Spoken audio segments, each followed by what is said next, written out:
Welcome to Hillside Farm. My name is Ruth McKinney. I'm so excited to have you here. This past summer we did something called the Summer Series where we did all things summer in the kitchen and out in the gardens. And we got such a great response, we thought we would do a fall series. So please join us because coming up we'll be doing soups and all sorts of baking that you do in the kitchen in the fall, as well as have some really sweet, thoughtful conversations with some dear friends. Please join us.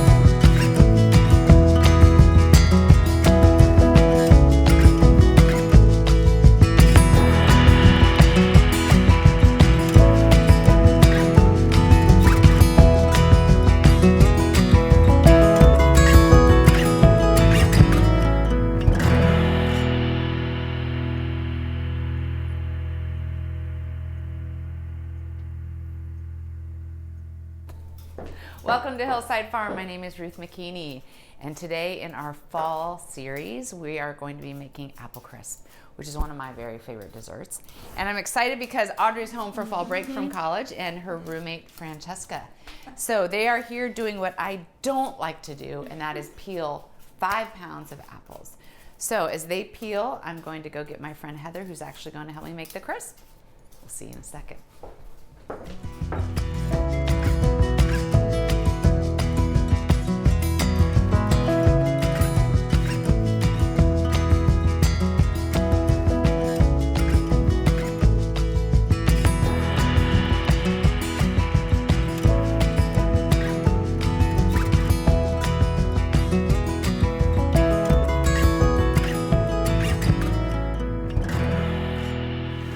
So today we're doing apple crisp, and one of the reasons I make a lot of apple recipes because years ago my cousin gifted us 8 Honeycrisp apple trees.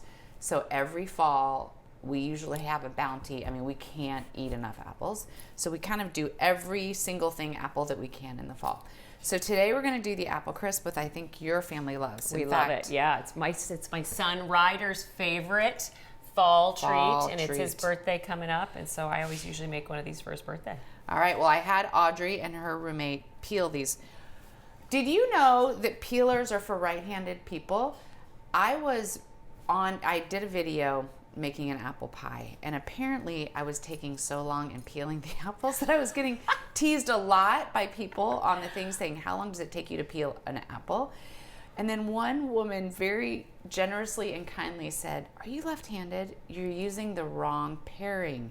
Paring knife? No, peeler. The peeler. Oh, I never knew they came I left or didn't right. know either. So Yeah. that is my excuse for being a horrible peeler. So Audrey did that for me this morning. Would you go ahead? Sure. We are going to cube these into about 1 inch. I have preheated the oven at 350 degrees. And I have buttered the pan, so everything there is ready. And while she does this, I'm going to make the topping that goes on the apple crisp. So we've got 3 softened sticks of butter. I'm going to put that all in here. All right. Once I do that, I've got 3/4 cups of white sugar, 3/4 cups of light brown sugar, and kind of just mix that all up. You want cubes like this? Yes, and those are perfect. Okay. And mind you, for my birthday recently, Heather knew I don't have the greatest knives in the world. So what did you get? What is I this? bought this. I call that a... It's a Petite Santuco from Cutco.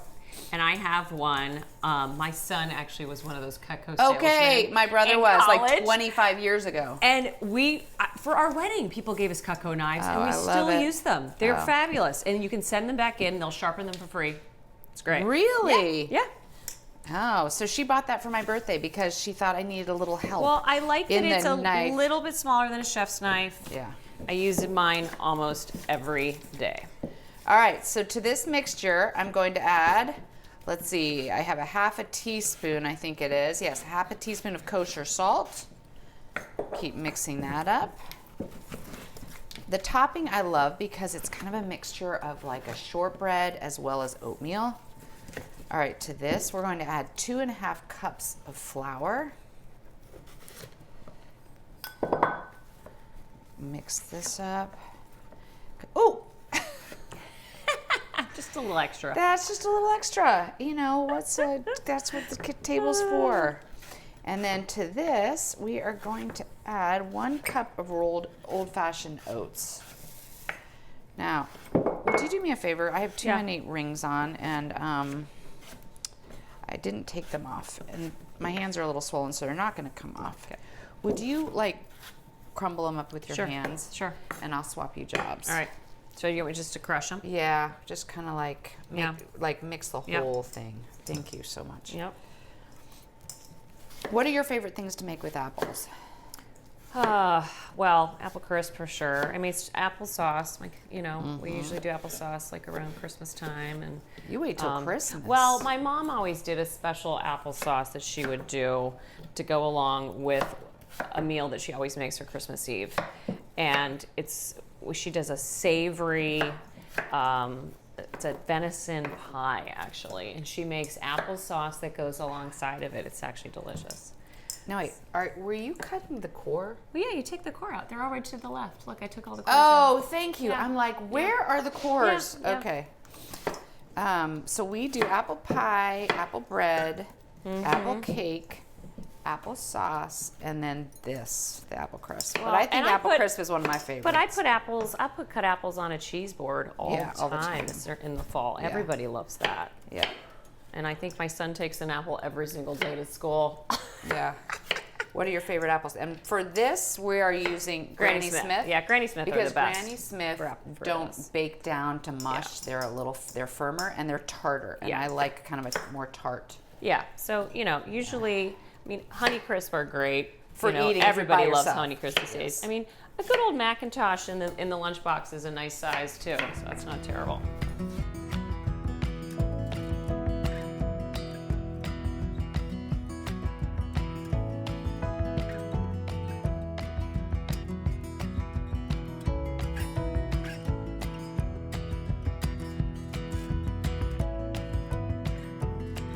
Okay, so we've made the crumble that's going to go all over the top of the apple crisp, but now you have to mix in with the apples some things. So here we go. We've got the 5 pounds, right around 5 pounds of the Granny Smith apples that you've been cubed, cored, all of that kind of stuff. You're going to take, let's see, it's a 1/2 cup of sugar. Sometimes I use a little less if I don't want it to be too sweet. 2 teaspoons of cinnamon. And a teaspoon of ground nutmeg. And then we've got 2 tablespoons of fresh orange juice. That's the secret ingredient. I usually put lemon juice in mine. No, orange juice is good. All right, let's mix this all up.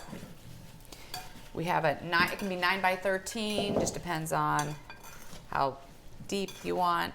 But 9 by 13 is a great size. This one's a little bit wider, I think. Yeah. Pour it in here, it'll mix up too. That's why it's just hard to mix that much. It smells so good. I know. All those spices. All right. Perfect. Now what we're going to do is we're going to take this and just start to literally put it all over the top. And I'm going to let you do that because, again, I got the rings on. But literally cover it all over the top. Okay.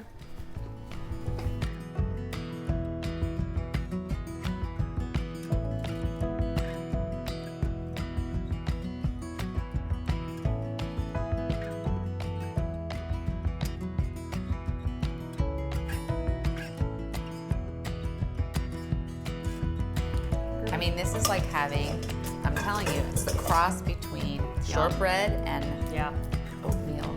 Yeah. On top. All right, now I'm going to put it in the oven at 350 for about an hour. We'll see when it's done with the ice cream.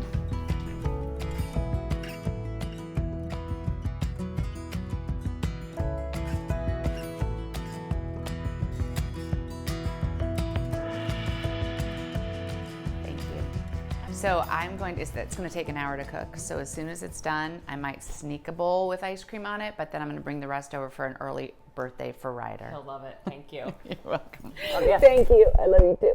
All right, we'll talk this afternoon. Awesome. Thank Okay. you. Have Bye. a good afternoon.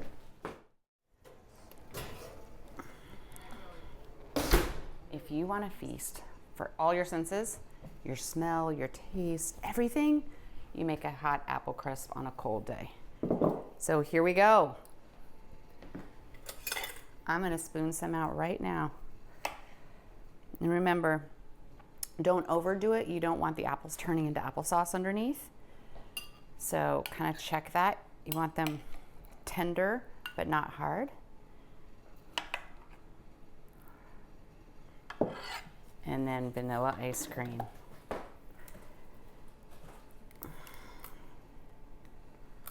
Oh my gosh.